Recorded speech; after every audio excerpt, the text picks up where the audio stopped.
Welcome to the Deep Dive. We're here to sift through complex topics and give you the clearest insights, turning expert knowledge into, well, a really good chat. That's the plan. Today, we're tackling something pretty crucial in the world of welding. What happens when things get bent out of shape? Literally.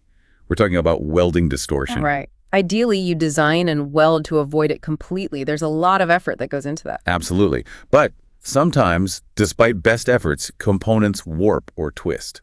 And that's where corrective techniques come in. Exactly. And it's important to understand this isn't just a quick fix. Reworking distortion costs time, costs money, and honestly, it takes a lot of steel not to damage the part even more. So it's a serious business. It really is. So today, our goal is to explore the tried and tested ways to straighten things out. We'll look at, broadly, two types of methods: mechanical ways and thermal ways. Okay, mechanical first then. How do you, physically convince a piece of bent metal to go straight again? Sounds like a tough sell. It can be. But yeah, the main mechanical methods are hammering and pressing. Hammering, like just hitting it. Sort of, yeah. It's an option, sometimes, for maybe small, localized issues. But it's got big downsides. Like what? Well, you can easily damage the surface, leave marks, and maybe more importantly, you can work harden the metal. Work hardening. What does that mean practically? It changes the metal's properties, makes it harder, but potentially more brittle right where you hit it.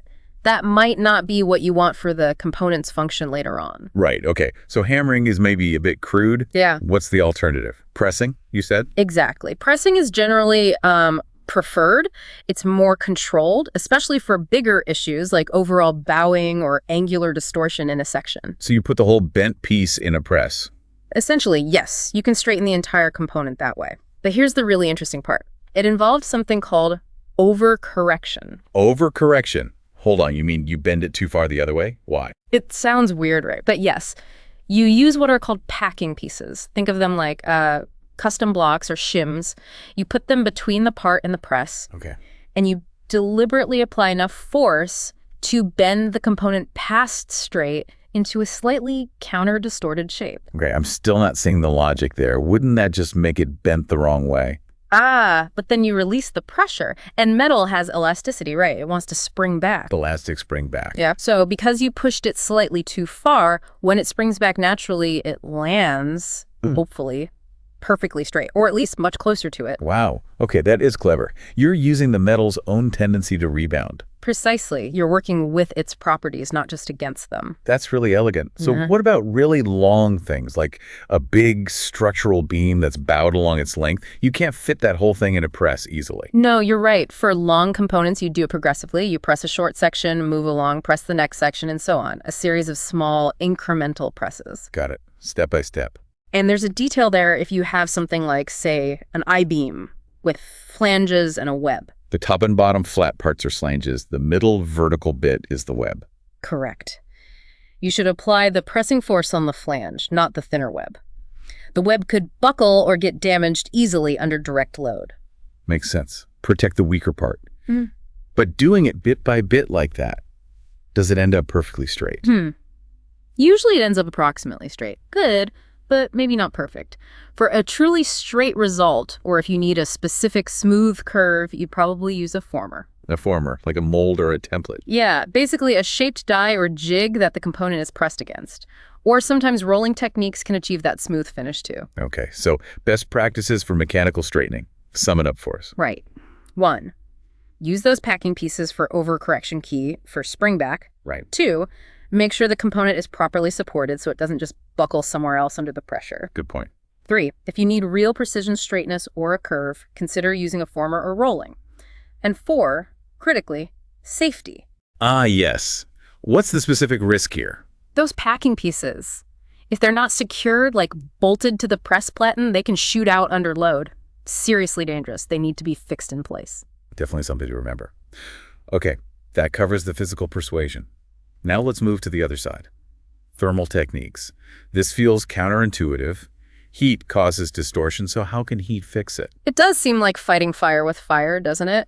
But it works by applying heat very locally and controlling the effects. Well, what's the principle? The core idea is you heat a very specific small area of the metal until it reaches a temperature where it becomes weaker, lower yield strength. Yeah. It wants to expand because it's hot. Okay, normal thermal expansion. Right, but it's surrounded by cooler, stronger metal that resists that expansion. It's constrained. Trapped, essentially. Exactly. So the hot, weak metal can't just expand outwards freely. Instead, it sort of yields or squashes slightly. It undergoes plastic deformation right there in that hot spot. Plastic deformation, meaning it doesn't just spring back when it cools. It's permanently slightly changed shape in that spot. Precisely. Then, when that spot cools down and shrinks, because it was plastically deformed while hot and constrained, it actually tries to shrink to a volume smaller than it originally occupied before heating. Smaller. Why smaller? That's the bit I'm finding tricky. Because it yielded, it got slightly upset or compressed plastically while hot. So its starting point for shrinking isn't its original cold size, but that slightly deformed hot size. When it cools and contracts fully, the final size is smaller than the original. Ah, okay. The plastic deformation is the key. It resets the 0 point for shrinkage locally. You've got it. And this localized shrinking creates powerful tensile stresses that pull the surrounding distorted material back towards the desired shape. Amazing. So how do you control how much it pulls back? It's all about controlling the shrinkage. That depends on the size of the heated zone, how many zones you heat, where you place them, and crucially, the temperature you reach. So it takes some skill and experience. Definitely. The thickness of the plate usually dictates the size of the heated zone needed, but the number of spots and exactly where to put them often comes down to experience.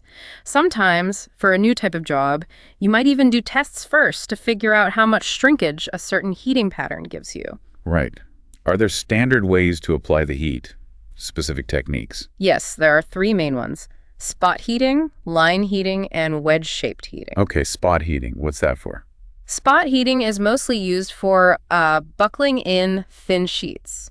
Imagine a thin panel welded to a stiff frame, and the panel has developed a bulge or buckle. Yeah, I can picture that. You'd apply heat in small, distinct spots, usually on the convex side, the outside of the bulge.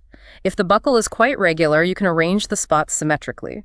Often you start heating at the very center of the buckle and work outwards. Delicate work. What about line heating? Line heating is very common for correcting angular distortion. Think about a fillet weld, like in a T-joint, where the welding pulls the upright piece, so it's not quite 90 degrees anymore. Right, it bends inwards a bit. Exactly. With line heating, you heat along a line parallel to the weld, but, and this is important, on the opposite side from the weld itself. Opposite side. Why? So that when that line cools and shrinks, it pulls the flange or plate back towards being flat or square, counteracting the weld's pull. Clever. Okay, and the third one, wedge-shaped heating. Sounds more substantial. It usually is. For bigger, maybe more complex structures, just heating spots or lines might not be enough. You might need to heat a whole area in a specific shape. A wedge shape is common. Why a wedge? The idea is to induce shrinkage across a wider area to pull a larger section back into alignment. Apart from spot heating on thin panels, this wedge pattern is the general go-to. You heat it starting from the wide base of the wedge and move towards the narrow apex. Base to apex. Got it. Anything else critical about the wedge technique? Yes, temperature uniformity is key. You need the heat to penetrate right through the thickness of the plate evenly.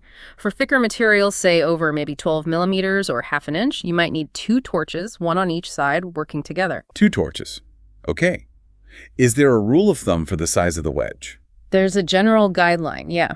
For straightening a curved plate, for example, the length of the wedge, base to apex, might be about 2/3 of the plate width, and the width of the wedge at its base would be about 1/6 of its length. That's quite specific. Does it achieve much correction? Well, following that kind of guideline, you might typically correct, say, 5 millimeters of distortion over a 3-meter length. It's effective. And wedge heating is versatile. You can use it on rolled sections, plate edges, even distorted box sections. It sounds incredibly powerful, but also like you could easily mess it up. What are the main dangers? You're right, there are definite risks. The 2 big ones are, 1, overshrinking. If you heat too large an area or too many spots, you can actually create new distortion. Right, overshoot the mark. And 2, perhaps more serious, is overheating the material, especially with steels. This can cause metallurgical damage. What kind of damage? You can alter the steel's microstructure, its grain structure. That can lead to things like brittleness, reduced strength, or make it susceptible to cracking later on. Not good. So temperature control is absolutely vital. Is there a limit? Yes. For common steels, you absolutely must keep the temperature of the heated zone to around 600, maybe 650 degrees Celsius. That's roughly a dull red heat you'd see in dim light. Dull red. Okay. Why that specific range? Go much hotter, and you start running into those phase transformation temperatures in the steel that change its properties permanently and often detrimentally. You need to stay below that threshold. That's a critical safety and quality point. Yeah. What if the heating gets interrupted? Say the torch runs out of gas halfway through a wedge. Good question. If that happens, or you lose heat for any reason, you must let the area cool down completely. Just let it go back to ambient temperature. Then you restart the heating process from the beginning for that spot or wedge. Don't try to just pick up where you left off on warm metal. Consistency is key then. Absolutely. For predictable results. Okay, so let's recap the best practices for thermal correction. What are the main takeaways for doing it right? Okay. Use spot heating for thin sheet buckling. Generally, use wedge-shaped heating for most other applications, unless it's very thin stuff. Got it. Use line heating specifically to correct angular distortion, usually on the side opposite the weld. Always be careful about the size of the area you're heating. Don't overdo it. Right. Avoid overshrinking. Crucially, limit the temperature in steels to that 600, 650 degrees dull red heat range to prevent metallurgical damage. Essential. And finally, for wedge heating specifically, heat from base to apex. Make sure the heat penetrates evenly through the thickness. Use 2 torches if needed, and keep the temperature across the heated zone as uniform as possible. Fantastic summary. So bringing this all together, it seems pretty clear that while preventing distortion in the first place is always plan A, Always the best way. having these corrective techniques, both the clever mechanical pressing and the precise use of thermal heating, is absolutely vital. They're essential tools for when things inevitably go a bit wrong. Yeah. It really shows some impressive problem solving. It really does.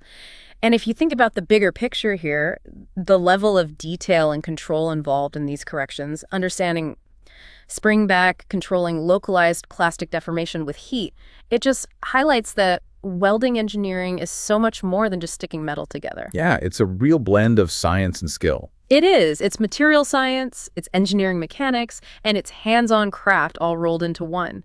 Maybe it makes you think, how might knowing about these repair methods change how you look at designing something? Or even just appreciate the resilience of the fabricated structures all around us. That's a great point. Knowing how things can be fixed maybe gives you a different perspective on how they're built and maintained in the first place. A lot goes on behind the scenes to keep things right. A huge amount. These techniques ensure structures meet their specifications even when the process isn't perfect first time.